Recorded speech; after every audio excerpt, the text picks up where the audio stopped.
Hi, everybody. I'm Jeff Hunt, and this is Human Capital, a GoalSpan podcast. On Human Capital, I get to interview top business thought leaders to uncover the deeply human aspect of work.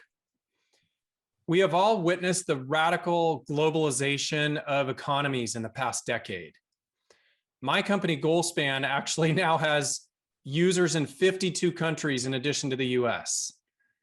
The pandemic has pushed remote work to a new level, allowing many companies to source talent around the world. And today I have the opportunity to go international and speak with a German self-made entrepreneur who lives at the center of this worldwide phenomenon. Ben Schneider is the founder of Jobmofy.com.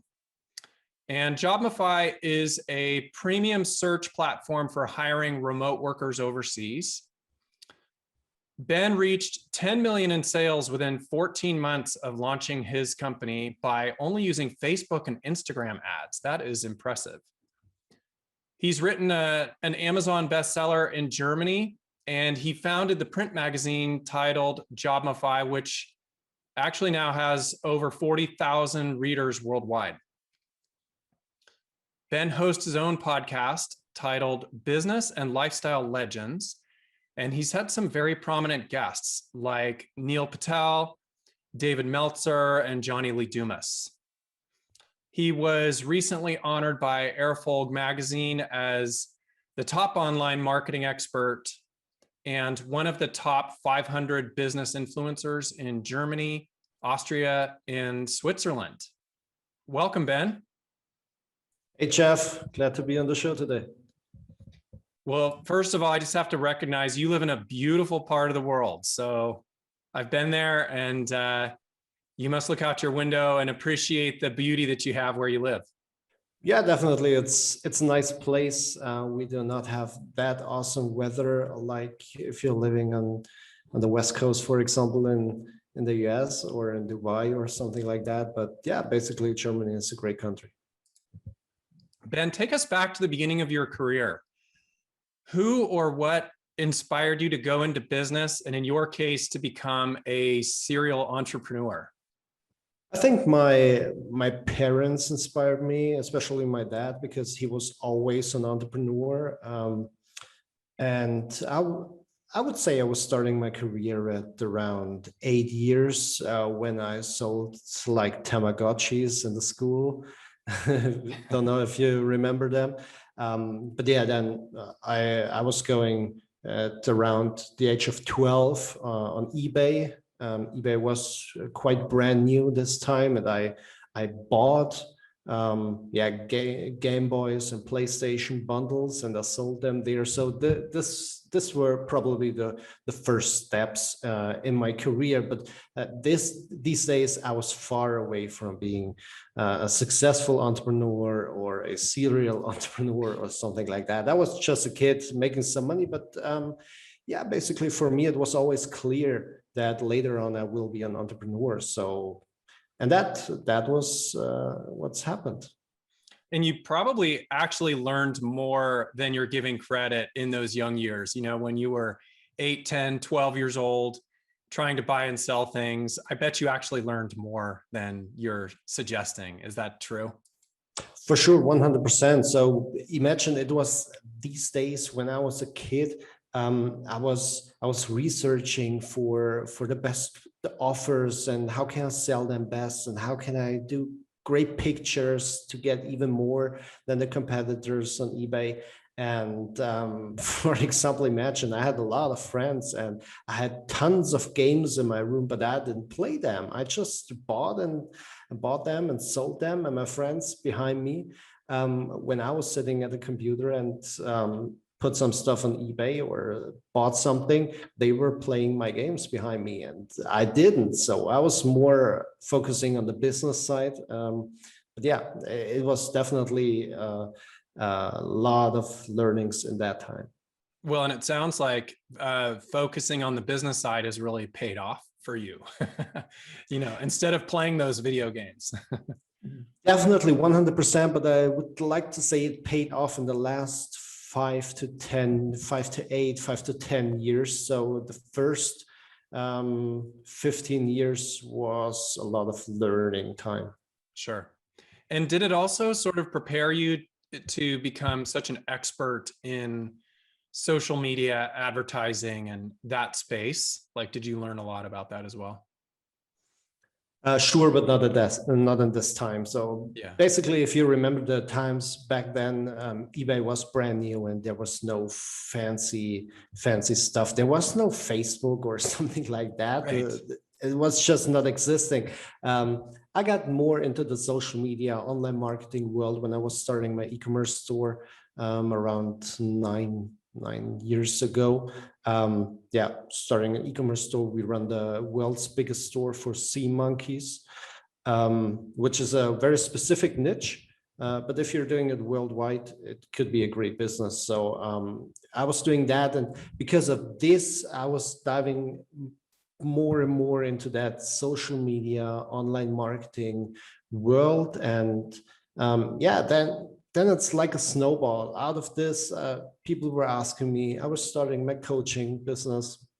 And while I was teaching and coaching and guiding people, entrepreneurs out there, they were asking me, hey, Ben, it's nice to hear all that. And you're definitely right, but I cannot do that. Can you do that for me? For example, placing ads on Facebook. And out of this, the digital marketing agency was founded. And because of my e-commerce store and the digital marketing agency and the coaching business, I needed some stuff because it got more and more successful and it got bigger and bigger, and I needed some help because I always also started as a solopreneur. And for that reason, I was looking for some help. So I tried people from Germany, but the problem was they were doing okay, I would like to say, but they were freaking expensive. Sure. For me this time. So I was looking for another opportunity. And then I came on that opportunity to hire people from the overseas. Like I started with a designer, for example, and this was a great opportunity. And then I was diving deeper and deeper into that game as well. And then some days I had a bad experience with someone and I got scammed by someone. I hired them on another platform for sure, not on Jobmofy. And that was the reason why I founded Jobmofy.com, because I was convinced the system hiring people from the overseas who are speaking English, who are hardworking, who are talented, providing quality work is awesome. It's really awesome because you can save that much money per month on the monthly salary costs, but you need to be secure. You need to have an ID verification service. You need to have contracts there. You as an employer hiring people from the overseas, you need to be secure as possible. And so I founded Jobmofy.com, and that's how I went from a solopreneur to a serial entrepreneur. So it was not like, hey, I would like to have 3 companies and a few projects as well. It was step by step, one step, the second step. And then because of that, I did this. And yeah, that was basically the journey. I love that description because it seems so accurate for so many people in their career journeys. They're not linear. They are not point A to point B. They meander. And sometimes people get frustrated about those meanderings, but at the end of the day, there's usually huge benefit and learning that can come from the experiences that we develop. And like you said, you would not have been able to start Jobmofy, when you did, had you not already gone through these experiences that you had. 100%. You need to have experience in the certain field you're diving in. If you're just founding a company because you want to earn money, this might not work. So I did not found companies. So for sure, we can be honest to all people out there. For sure, I want to earn money with that company. But I started it to make this more secure because the system hiring people from the overseas is awesome. But there are some points that could be improved from the competitor's side. And so I was founding my own company. I mentioned in my introduction about businesses moving to source more talent internationally, like you've been talking about. And when companies do this, when they expand their workforces internationally, how do they do this and continue to preserve their own culture or core values that they have internally? A lot of my clients who are using the hiring service haven't worked with remote workers before, and so they don't know how to work with them, what you mentioned. And working with remote workers is way different than working with office-based workers. But I think a lot of people, if we would have done this interview a year ago, the situation would be whole different. But nowadays, a lot of companies have already implemented the infrastructure. They already have online communication channels. They already are working on a cloud together, something like this. So basically, if you want to start working with a remote worker, you need to have the infrastructure first. You need to have a cloud, like, for example, the G Drive, the Google Cloud, or something like that, where the remote worker are uploading files, for example. For sure, you can have your own cloud as well. Then you need to have a communication tool, like a chat tool, like Skype, for example, or you use Zoom or something like that, Google Meet. You need to have a task management tool, which we have in Jobmofy included already, for example. You need to have an invoicing tool as well, because interesting fact to know, if you hire someone from the overseas, it's not like you have hired someone from America in your company, because there are a lot of benefits. You don't have to pay taxes, you don't have to pay insurance costs and stuff like that. But what you need to have for your accounting, you need to get an invoice from that freelancer that all is clear. And this is also what we have on Jobmofy already included. So what we are going to do on Jobmofy, we aim for an all-in-one solution that you just need a Jobmofy account and you have all there to find, hire, and work with a remote worker on a daily basis. But to answer your question, in addition to that, it's the culture is also different. Beside the infrastructure, which is the technical part, the culture is different, because you need to know, hire someone from the Philippines, which costs you, for example, a designer in the US costs you around, let's say, $3,000 a month, full-time work. A Filipino guy would cost you around $500 a month. And if you find the right one, quality would be the same. But the difference is the Filipino guy is a remote worker, so there needs to be more trust than into a person who is sitting next to you, because you don't know if the remote worker is sitting in front of his computer right now or not. So for sure, there are some tools. For example, we have time tracking and Jobmofy included. You could use that. To be honest, I do not use that for my stuff because I trust them. But I don't know 100% if they are working their 8 hours on a daily basis, 100%, or maybe they work today only 7 hours, but tomorrow 9 hours. If you work with remote workers, you shouldn't care that much about the hours. You should care about the final result.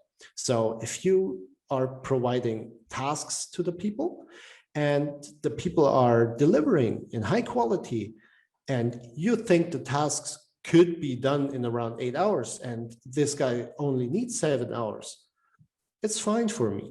So the culture is a little bit different. And this is very important to understand, that it's not an hours game. So for sure, you tell them 8 hours a day and it's clear, but it's not about it's not that much like if you have an office-based worker.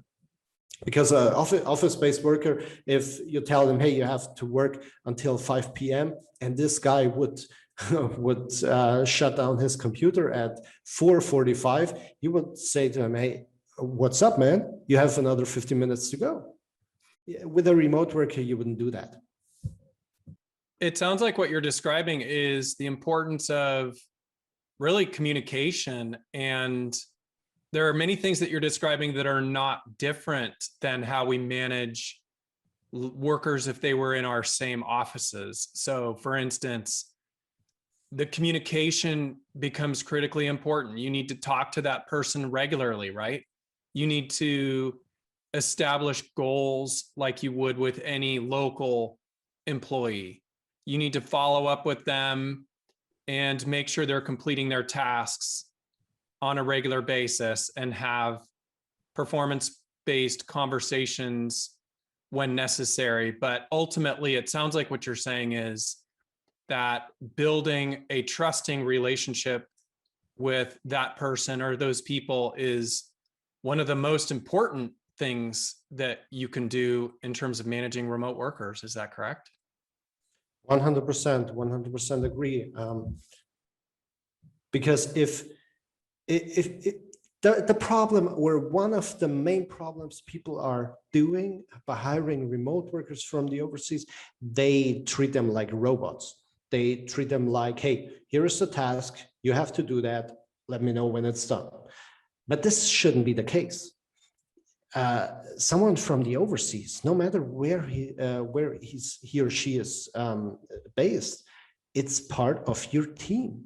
So treat them like he's part of the family, and not like we are here in the US and you are somewhere and you have to do our tasks because you got paid for. This is not how it's working. If you want to build a team, and I know that I have more than 20 remote workers in my company working, and you can build a team. I was like, we had, for example, let me tell you this story. We have founded the Jobmofy magazine, and the first episode, because we didn't know how much workload it would be, and yeah, some stuff like that.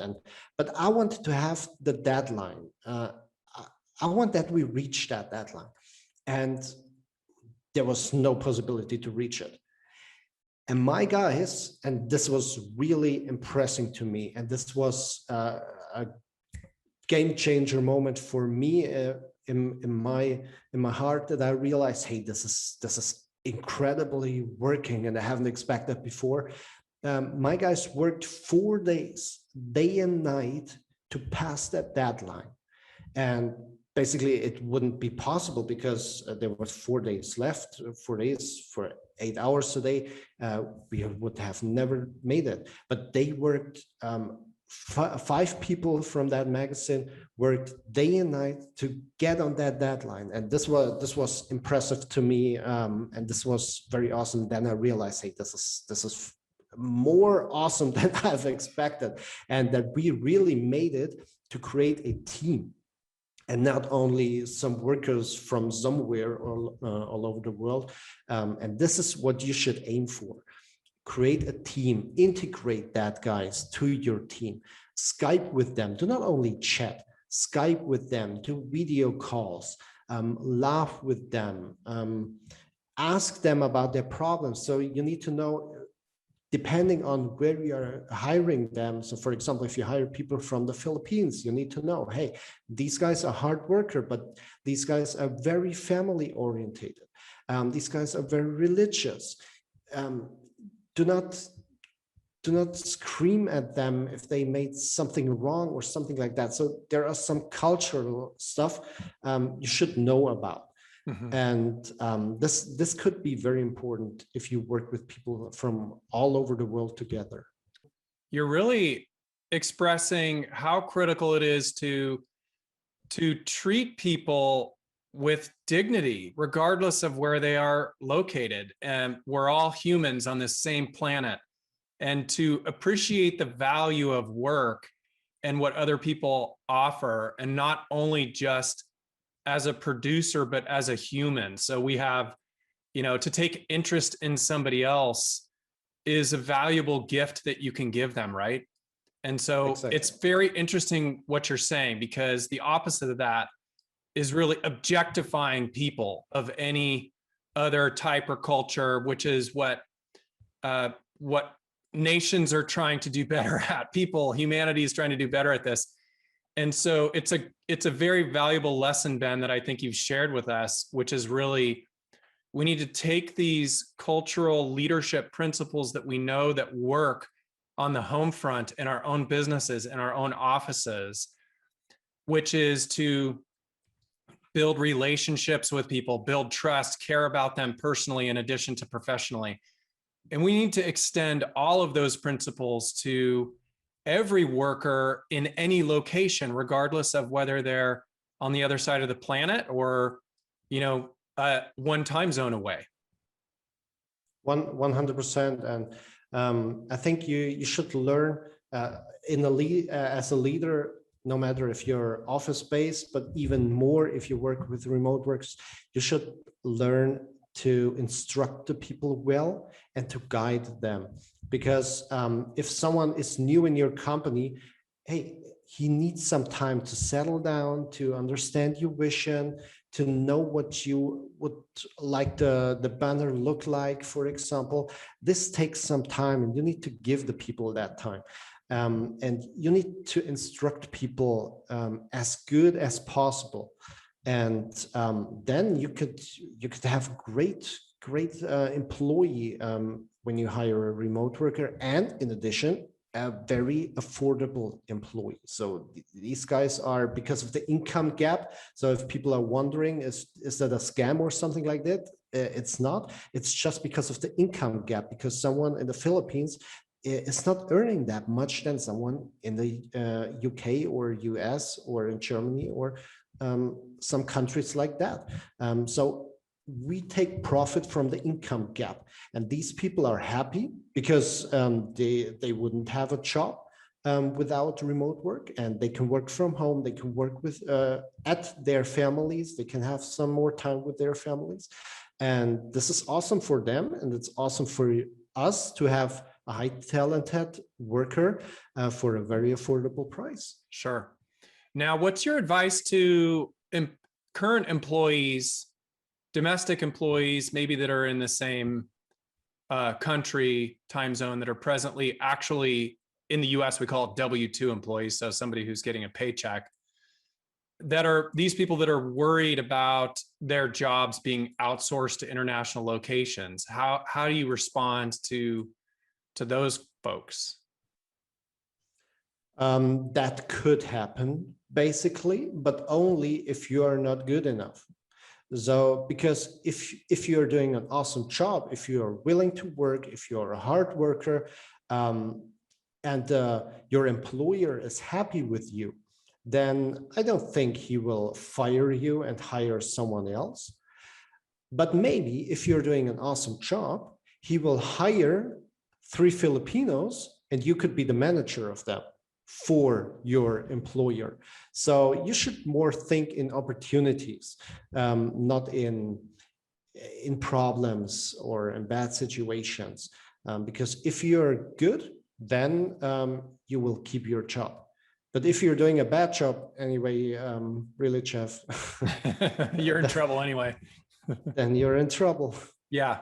It's really the difference between having an attitude of abundance or one of scarcity. If I'm an employee, I guess my advice would be make sure that you're adding as much value to your employer as you possibly can. When's the last time you learned a new skill, or you developed a new competency, or achieved a certification on something?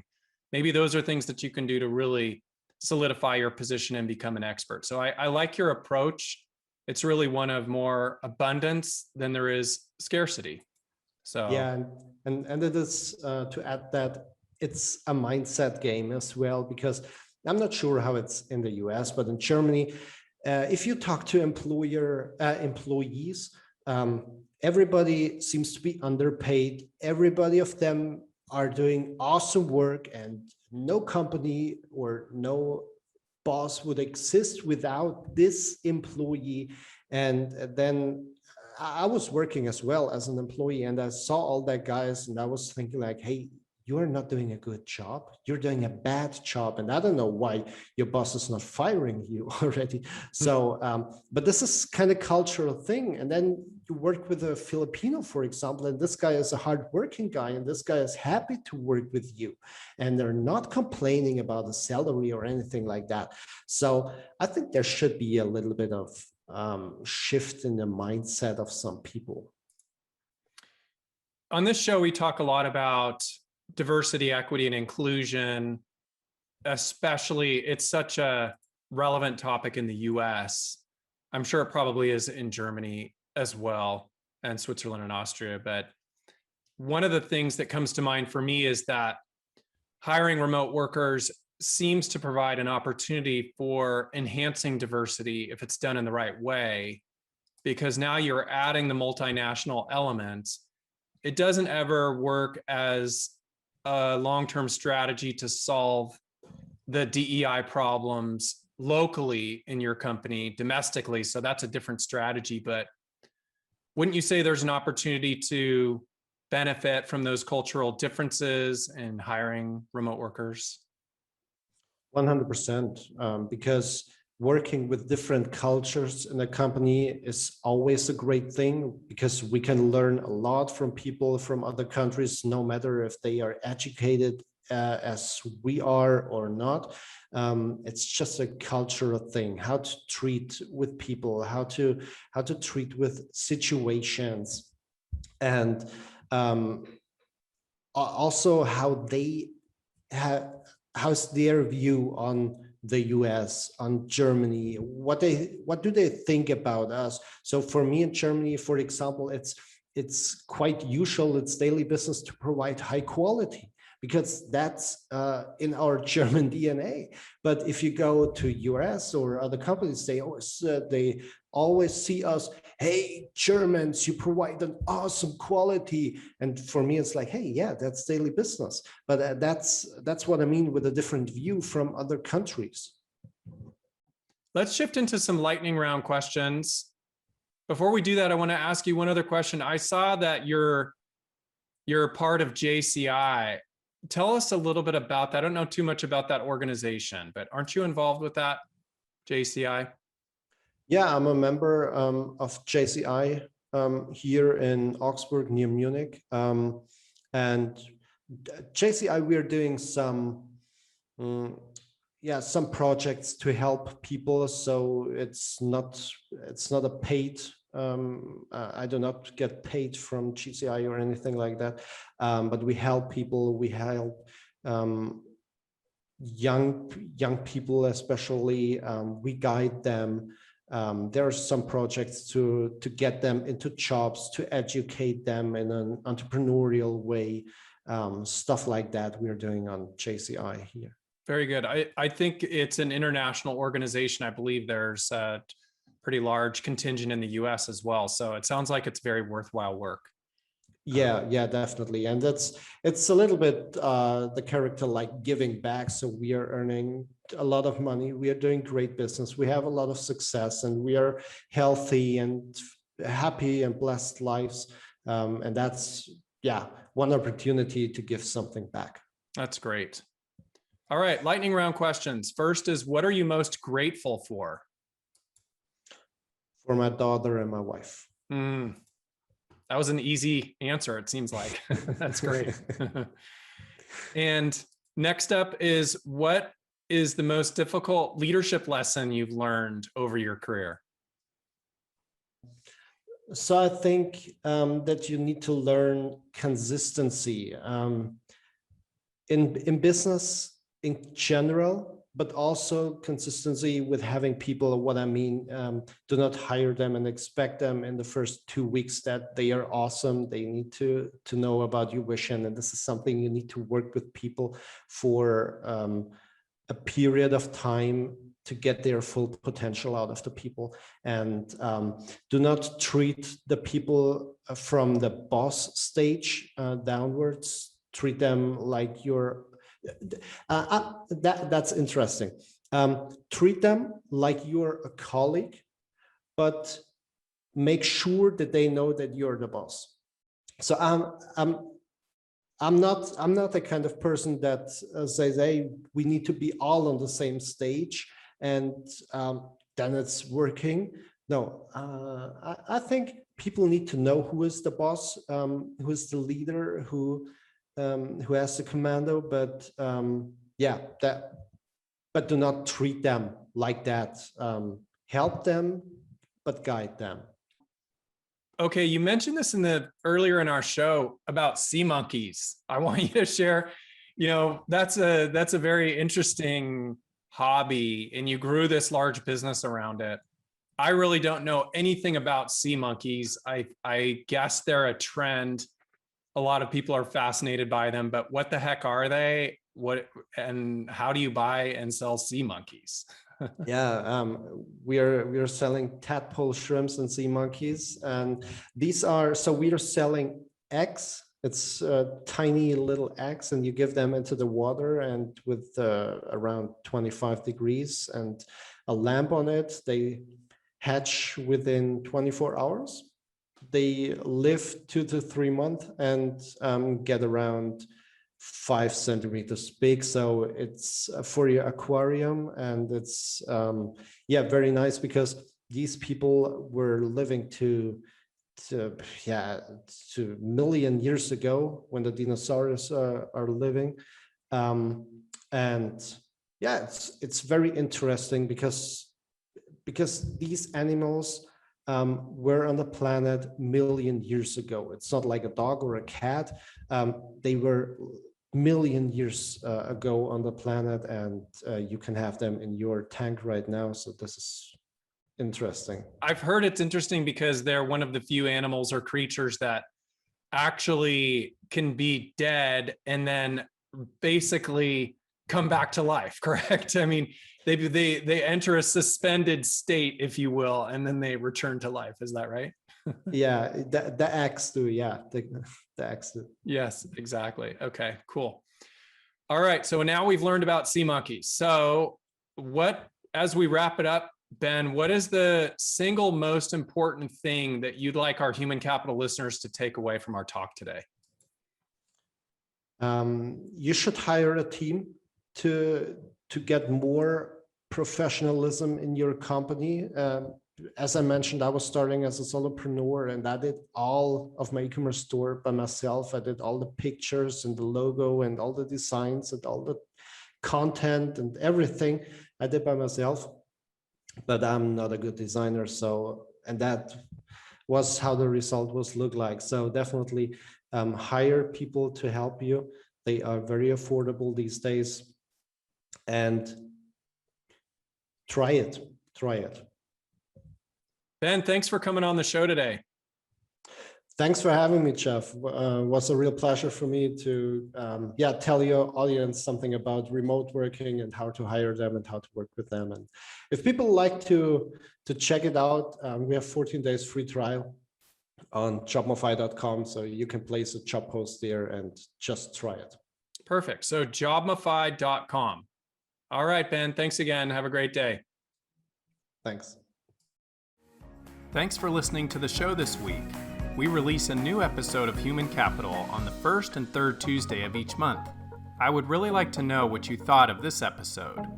Send your comments to humancapital@goalspan.com. Human Capital is produced by Goalspan. Subscribe wherever you get your podcasts, and please share this podcast with your colleagues, team, or friends. Thanks for being human, kind.